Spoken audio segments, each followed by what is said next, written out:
Hello, hello! Welcome back. Today we are handling episode 18 of the Lorethrough, and we are just outside the 4th Church of America. We've seen the 3rd and the 4th Churches of America on our adventures, but we have not yet seen the 2nd or the 1st. I just wanted to start off this episode by taking a look around the outer perimeter of the Weeping Peninsula. Let's find our way down here to the beach. For some reason, there is a health beetle over here. I'm convinced it's just to get your attention and that you don't actually need what's in it. But let's chase it down anyways because we can't help ourselves. So here we have a beach. Oh, pissed off octopus. I don't feel like fighting right now. Not octopus.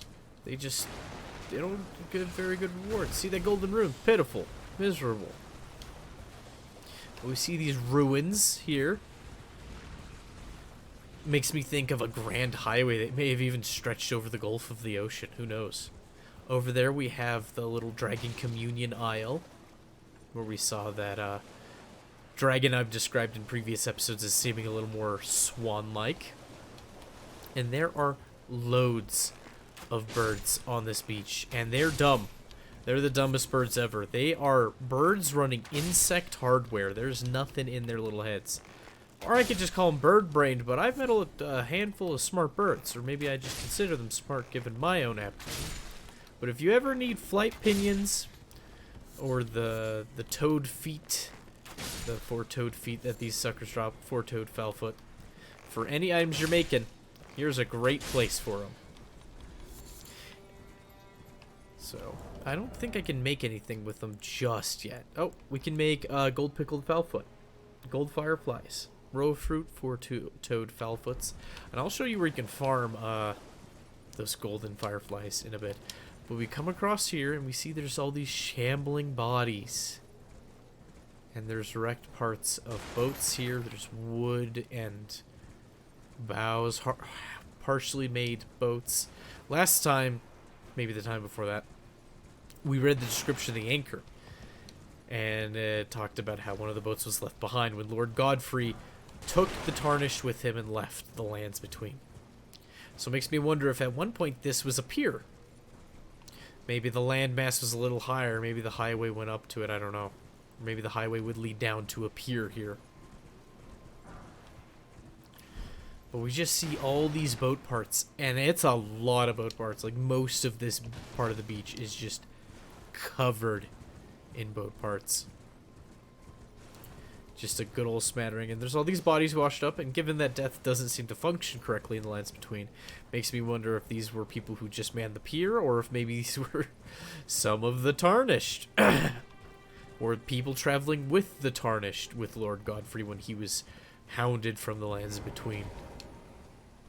Here we find ourselves a shack. Oh, right before I talked to this fellow, I found the Crystal Burst sorcery on the Demi-Human Queen, and I didn't really get a chance to show it off, so I apologize. But this is what it looks like. It's slow. Doesn't hit too terribly hard. At this level anyways. There's some spells that get a lot better as you level up, and there's some spells that are just good from the get-go. So its mana to damage ratio is just kind of abysmal. The axe is so much better. To be fair, our staff is not upgraded very much, so I wouldn't rely on it as a consistent form of damage by any means. But yeah, it's a little shotgun spell. When you see an enemy using it, though, that is when it'll do good damage, so don't you fret. Crystal Barrage is much the same way, the machine gun of little crystal darts. Did I read its description? No, I think I just showed it off. Let's read its description before I cast it away to be forgotten, because it's not a spell I go back to very often. One of the glintstone sorceries of the Academy of Rea Lucaria fires a burst of glintstone crystal shards. This sorcery can be cast repeatedly and while in motion. Charging increases potency. A sorcery of the Crystal Cadre, a group of sorcerers who pursued the wisdom of stone. The secrets locked in the faint cognition of the Crystallians, capitalized, proper noun. So the Crystallians are some sort of group we should probably keep our eye on. I'll put the basic glintstone pebble on for now, because that projectile actually does okay. So we saw before when we were shooting things, it was doing like 89 or something. It wasn't a lot. But if we take the time to fire a glintstone pebble, yeah, 250.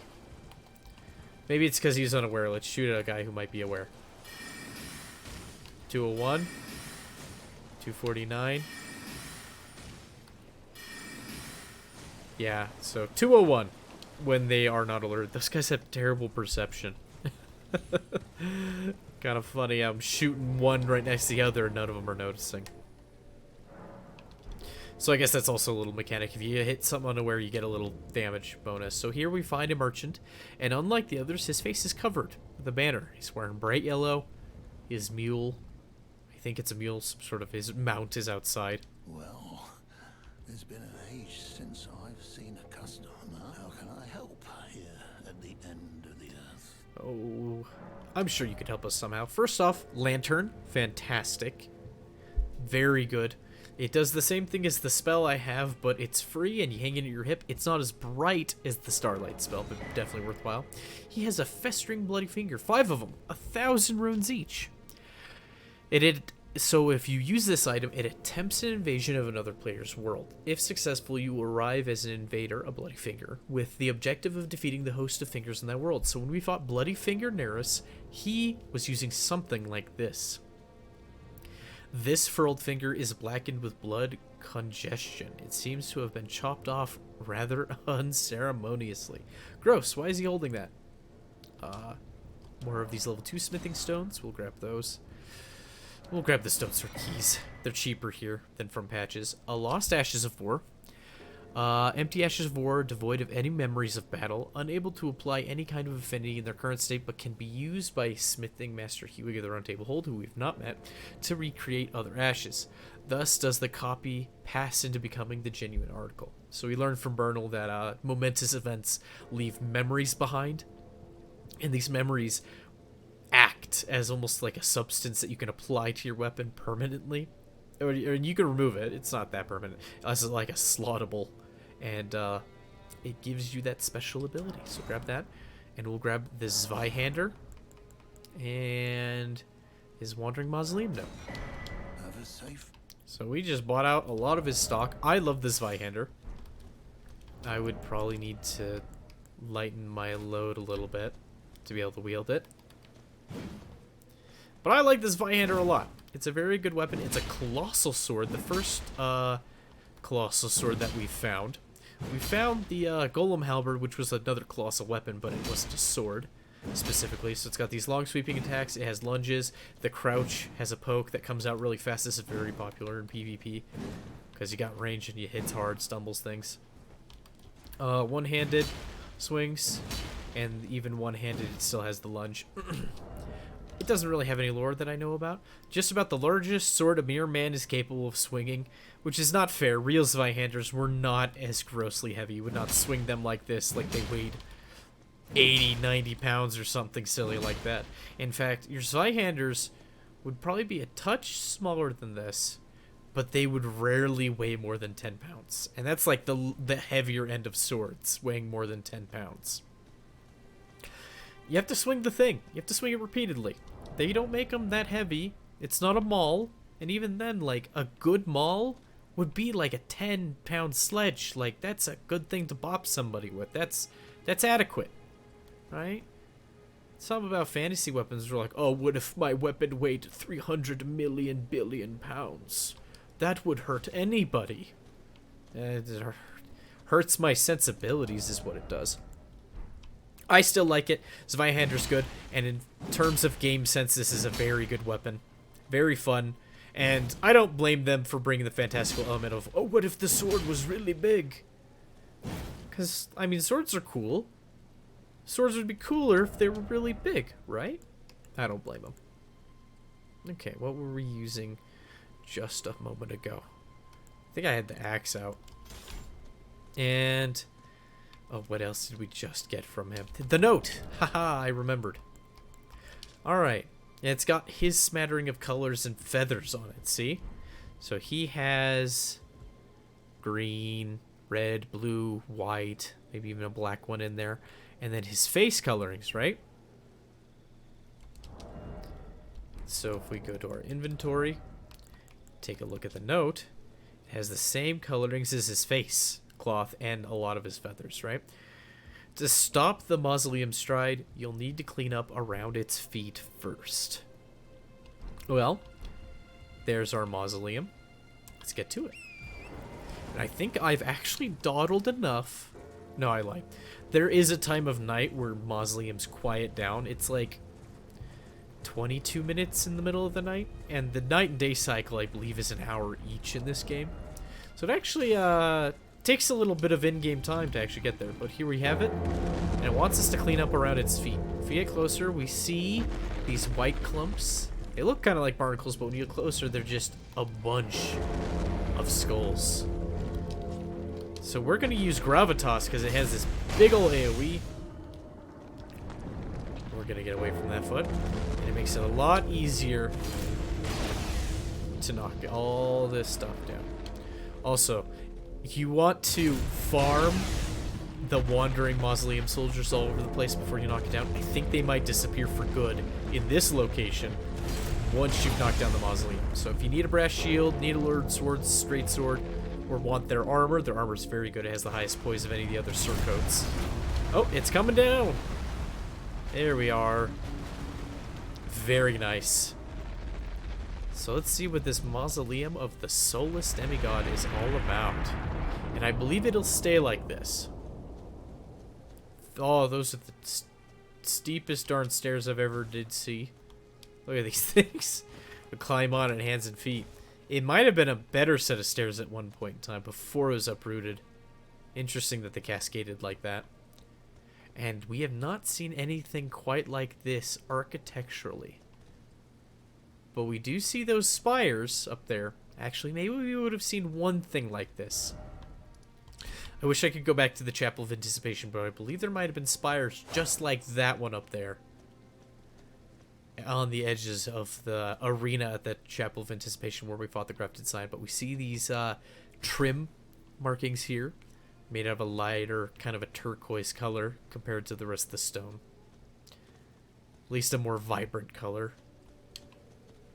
Engravings. No icons that we yet recognize. But still, very ornate, a very nice building, very good stonework. The bricks are very flush with each other. And these flowing patterns here. Cast our Starlight spell, because that's important to our character. I may use the pick less, but darn it, the Starlight spell is here to stay. What if I were to wear that and the lantern? Does the lighting clash? Does it increase it? You can't even tell the thing's on. That's so funny.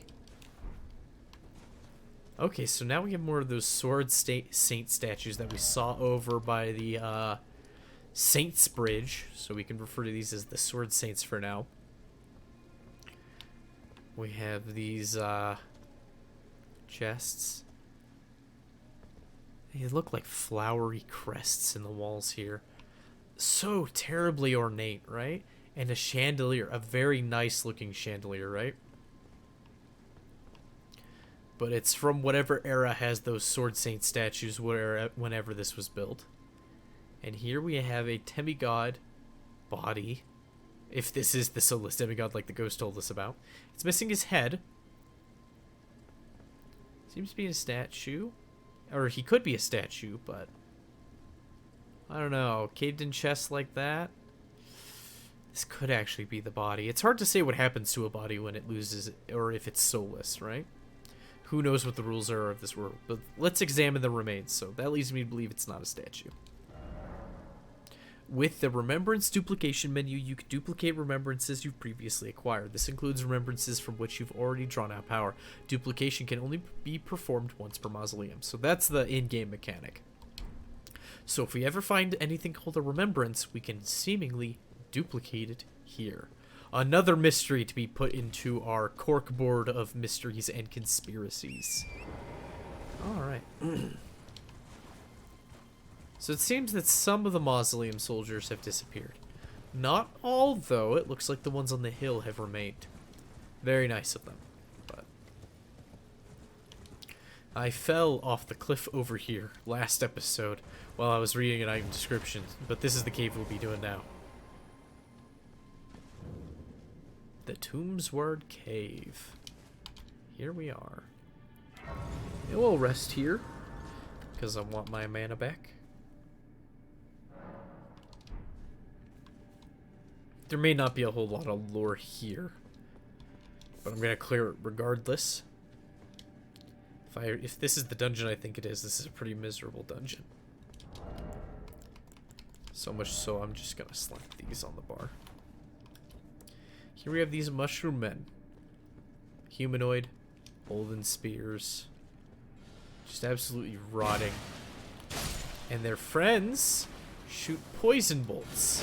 Not like any sorcery or incantation we've seen thus far. He drops a toxic mushroom. Let's take a look at the toxic mushroom. Why not? A mushroom covered in toxic mold that grows in rotten lands. Material used for crafting items. A skilled hand can repurpose its toxic mold into an effective ward against scarlet rot. So it seems interesting that the mold repurposed can work against rot, the stronger poison. Alright. Let's get the Starlight spell back. Let's get the hatchet back. And let's burn some mushroom men with an axe. Chop, chop. There we go. Oh, I love those sweeping attacks. Ooh. And here we are poisoned, and they got a little buff from the poison. That's what that shimmering noise was. And I found it for a Clawing Finger remedy? That's funny. It's an item you use to turn on multiplayer, essentially. Allows you to summon other players. And while you have summoned other players, that's not worth our time, you can be invaded by other players. So that's kind of the trade-off. If you bring help into this world in the form of other players, then you suffer the consequences of also being invaded. But on average, it's a 2 or 3 versus 1 invader fight, so the odds are still stacked in your favor. At least on a per numbers basis. So there we find some poison bone darts. Toxic mushrooms. I like how the green sticks to our outfit, like we're really wading in something gross. Unseemly.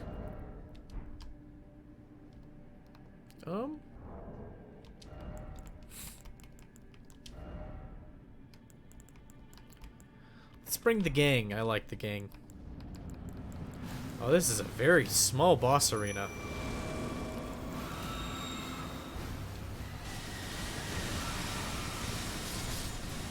Oh, wow.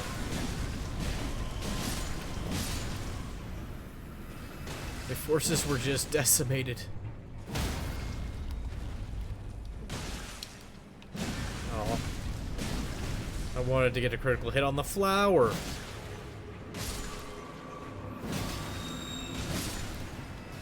It seems that the attack still goes off. Goodbye, demi-human. You're kind of a waste. And here we find a Viridian Amber Medallion. Nice little grotto here. Implies a hole up to the surface. There was no such hole over there when we were on the beach, so that seems a bit silly. But it looks like we found the Viridian Amber Medallion, which is a lot like the Crimson Amber Medallion. The only difference is that it provides stamina instead of health. But it has the same description, which reads, the Erd Tree's old sap becomes amber, treasured as the most precious of jewels in the Age of Godfrey, the first Elden Lord. A primordial life energy resides inside. Alright.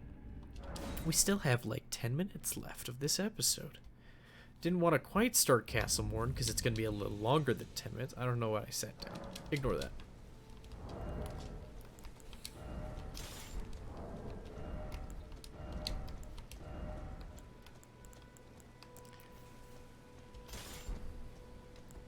Alright. Oh, before we head this way, I almost forgot. There are ruins we can explore over here.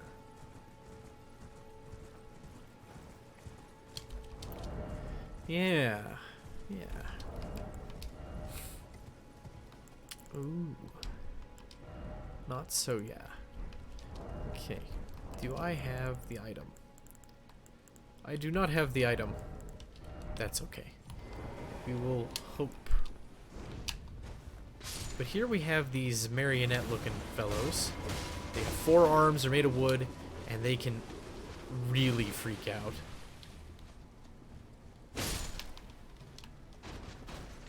Real bad. Witchbane ruins are also poisoned.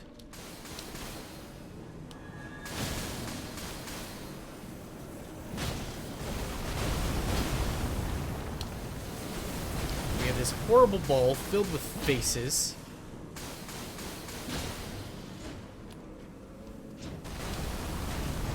And more of these marionettes. Another marionette, instead of having 2 spears and 4 swords, has 2 short bows.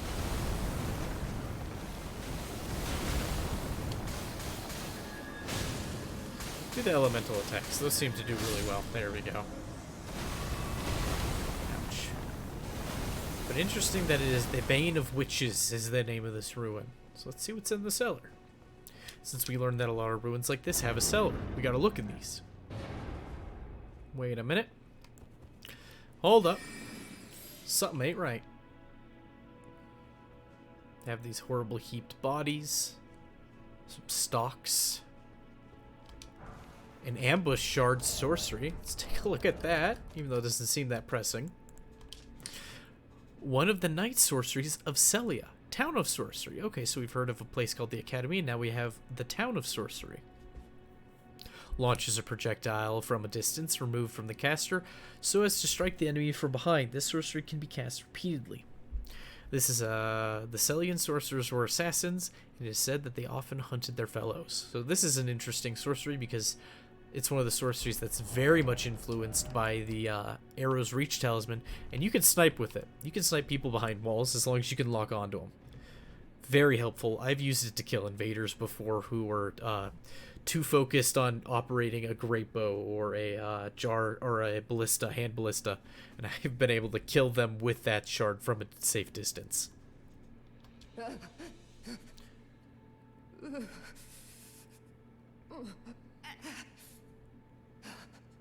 It will do no good, I swear it.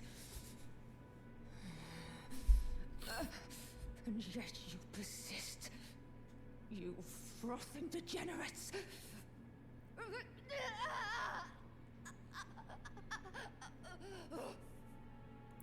So it seems that Selin is not having a good time. Not in the least bit. In fact, she has nothing more to really say to us. Nope, that's just the one line. Which is really weird because we look at the map. It says Sorcerer Selin. Yeah, we look at the map over here. Sorcerer Selin. What is going on here? Take a look. Oh, it puts out my light. That's such a shame. She has these stakes and crystals to hold her arms in place.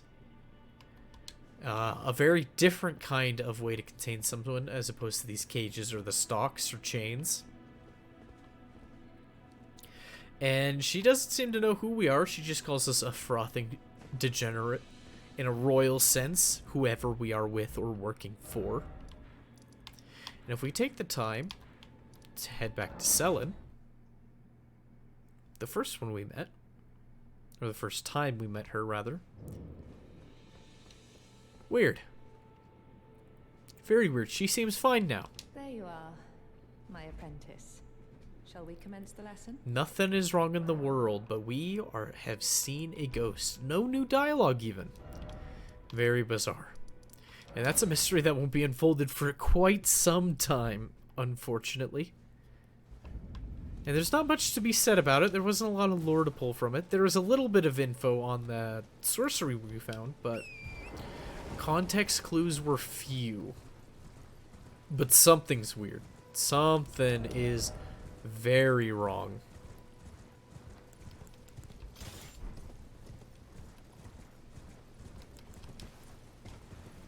So we head up this cliff here. Good old Steak America. if you go between the ruins, there is an ambush. Oh, okay, that's due to top. I thought it was a beetle. Ow! And there is a ballista over there ready and willing to shoot you. Over here at this pond, there are loads of respawning golden fireflies, so if you want to make that item that boosts your rune acquisition, this is the place to farm. Specifically this pond. Once I'm out of combat, I will show a map. Oh, come on. Please. Please get me out of the combat. There we go. So this pond here. And it seems that when we read the description of the fireflies, found near bodies of water close to minor erd trees. Sure enough, there's the minor erd tree. There's the body of water. If you see water near an erd tree, find some gold fireflies. And then the other description, silver fireflies, found near bodies of cold water untouched by light. So look for cave water, you'll find the silver ones. Gold is for rune acquisition or money. Silver is for item discovery.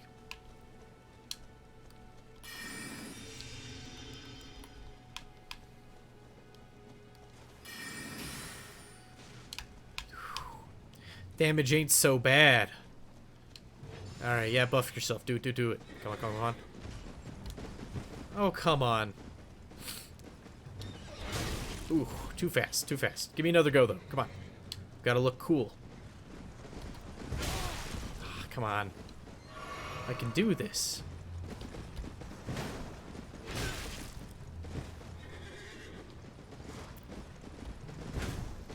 He's just not lining up for me. And now he has friends. Specifically you.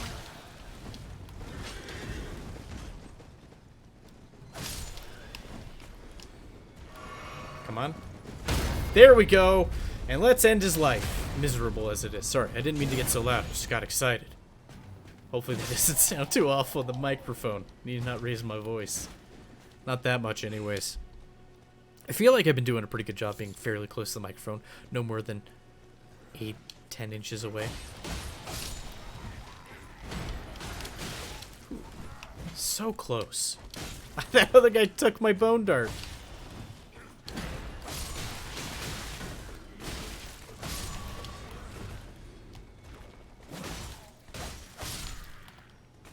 And this fellow with a crossbow, he has got to go. Soldier's crossbow and the Godric soldier helm. And the horse. Find some more of those arches. We see this tower. And this tower seems interesting because it looks an awful lot like the painting of a tower we saw all the way back on Eurydice's Rise? Eurydice's Rise. I don't know. The Wizard Tower. Go. But, it seemed to be depicting a tower in the painting. A rough, fairly dilapidated tower like this one. And when we get close enough to this one, it says it is the Tower of Return.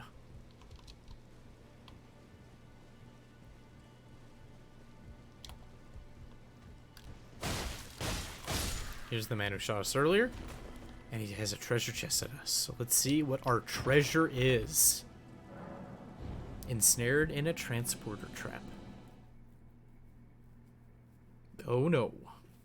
What are we returning to?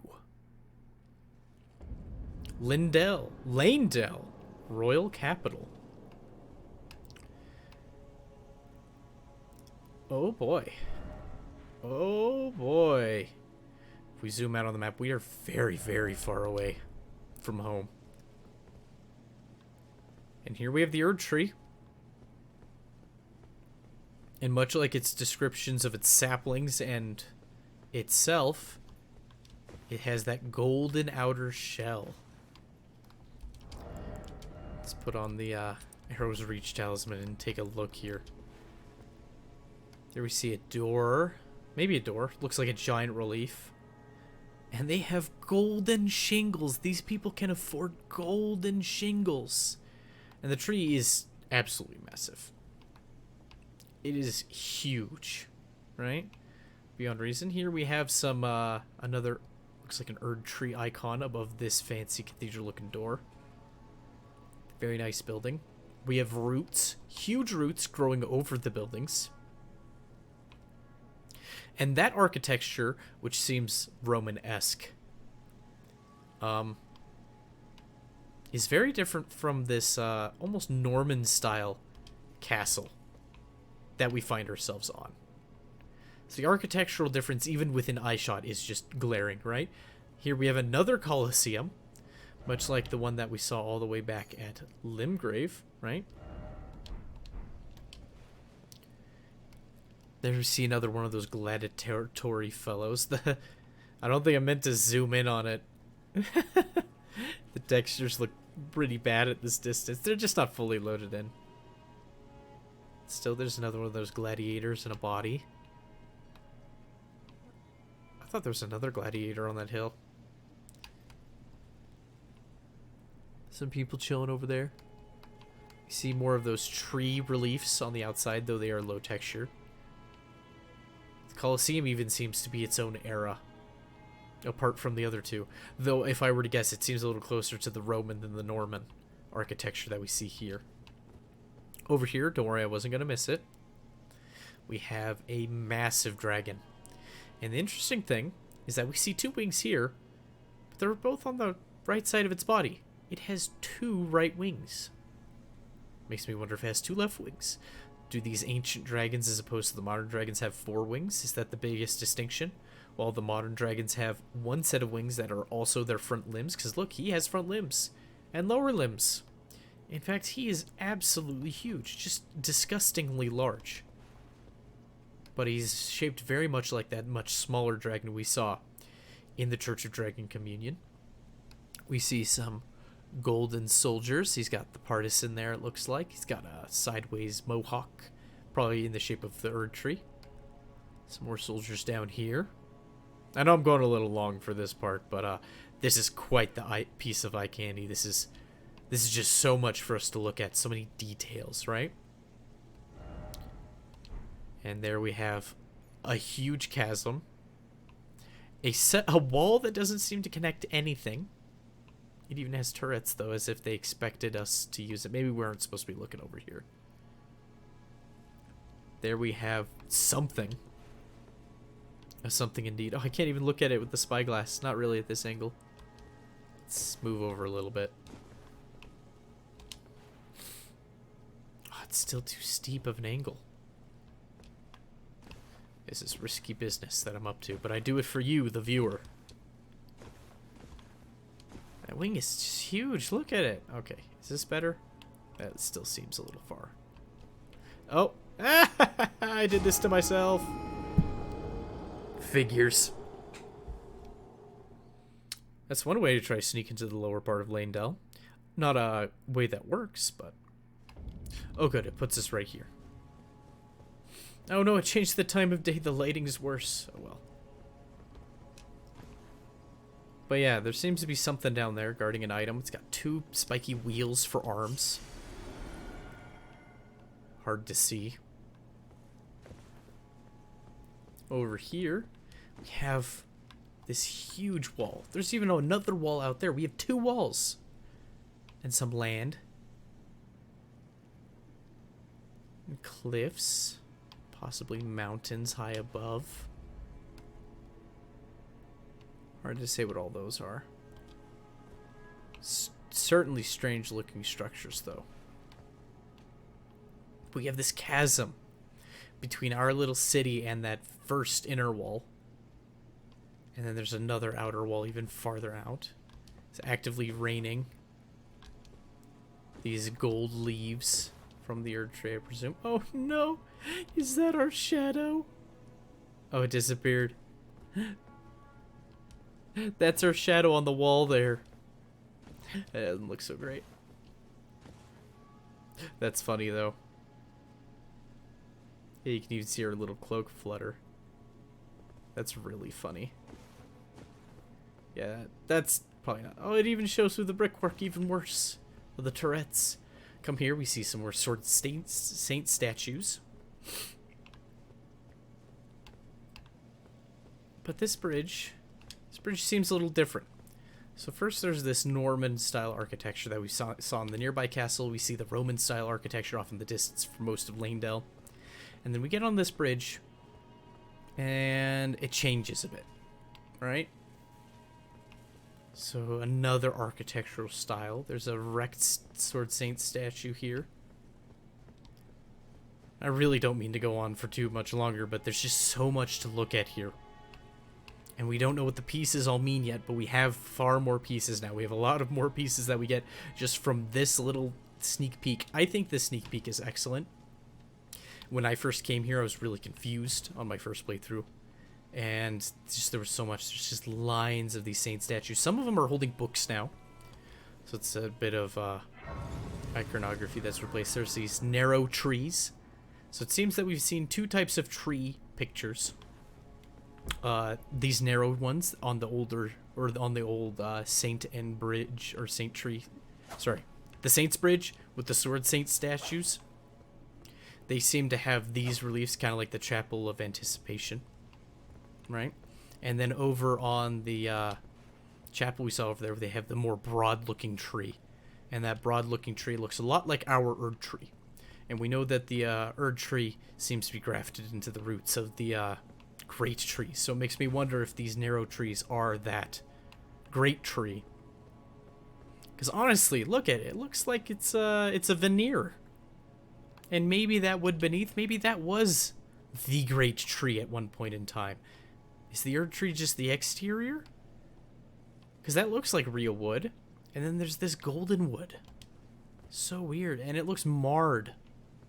And to be fair, you do gash trees if you want sap, right? If you want sap from a tree, you gotta tap it, or you gotta give it a gash, and then you collect the sap from it. And we know that the sap, the amber, is used in blessings, and in crystal tear flasks, and in our even talismans that we can wear.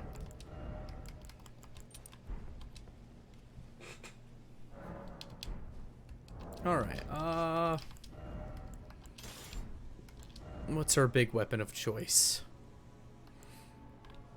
Don't really have a great club. The pickaxe might work, as it's a great hammer.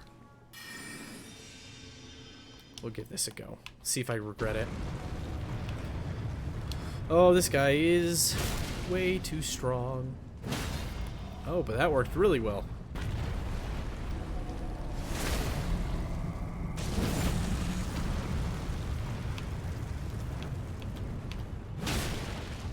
Well, we're hitting that leg again. No, we're not.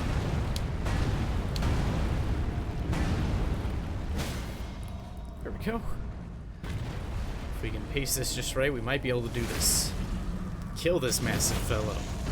Give us our longest episode yet. Because it's just not a good cutoff point yet. Why do you have so much health? You're slowing down the episode. You're ruining everyone's experience. Oh, good. I'm glad we can knock him down while he's still getting up, honestly. There's some enemies that don't seem to take posture damage while they are resuming their neutral stance. It only drops 3k. And a level 5 smithing stone, largest size we've seen thus far. I'm curious to know if there's a difference in the descriptions between them. Yeah, because we've seen 1, 2s, 4s, and 5s. A shard found in plenty. Smithing stone is found throughout the lands between, and mining galleries built to excavate it can be found everywhere. A large shard found in plenty. A large and particularly hard specimen. And then the fifth one. Stone used to smith a variety of armaments. A rare specimen. It is tinged with gold. Mined near the foot of the Erd tree. These stones are said to have been used to bolster the strength of the royal forces. So it seems that the quality of smithing stones changes the closer you get to the Erd tree. And here we find the Blessed Dew Talisman. The piece I wanted to end this session with, because it has some of the most important lore, in my opinion. It's one of my favorite items. Useful and in terms of lore. Talisman depicting a drop of the Erd tree sap, a blessed boon, gradually restores HP. It was once thought that the blessed sap of the Erd tree would drip from its boughs forever, but at that age of plenty swiftly came to a close, and with time the Erd tree became more an object of faith. There's a lot to dig into here. But So, yeah, you score a tree when you want its sap, and the Erd tree, it seems like, was used for its sap for blessings. Sacred tears for our flasks, mix-ins for our wondrous physic, and even our medallions that grant us attributes, right? It was once thought that the blessed sap of the Erd tree would drip from its boughs forever, but that age of plenty swiftly came to a close, and with time the Erd tree became more an object of faith. And to be fair, we find Erd tree seeds at the bases of illusory trees. Makes me wonder if perhaps this outer casing is also an illusion, and that the reason the boughs do not drop sap anymore is because there are no boughs. Makes me wonder if perhaps that the tree underneath, that wooden part, the brown we see in the middle of that scar, if it doesn't reach all the way to the top. If perhaps that little tip up there is the tallest it gets, and it's only like a shred of the outer bark. Maybe it's missing the core, or maybe it's only core and nothing else higher. But it seems to have become an item or an object that produced literal blessings in the form of sap that had tremendous magical effects, to now just an object of faith. We still find crystal tears under minor Erd trees, which makes me think that the Erd tree in some form underwent the bolting process. It got spooked at some point in time and then sent out those minor Erd trees, and some have grown and they produce sap still, but it seems that the Erd tree itself does not anymore. But that age of plenty swiftly came to a close, and with time the Erd tree became more an object of faith. So it makes me wonder, because we can see grace, and it seems implied that not everyone can see grace. So it makes me wonder, if we can see grace, and we can see the illusory trees, can everyone see the illusory tree? Can everyone see the Erd tree? If not, right? If so, I don't have a point, right? If not, right, then maybe it makes sense why there would be people in opposition to the Erd tree and its civilization. Because they'd be going, oh, you're worshipping a trunk. There's nothing special there, not anymore. Hard to say. We need more information, right? But there's weird things going on here. Very weird things. But I thank you for joining me. This was a long episode. I didn't mean for it to be long, but there's a lot to go over. I'm excited. Next time we get to do Castle Morn, which has some nice story beats. We get to figure out what's going on with Arena's dad. Thank you for being with me today, and I hope you have a good day. Bye-bye.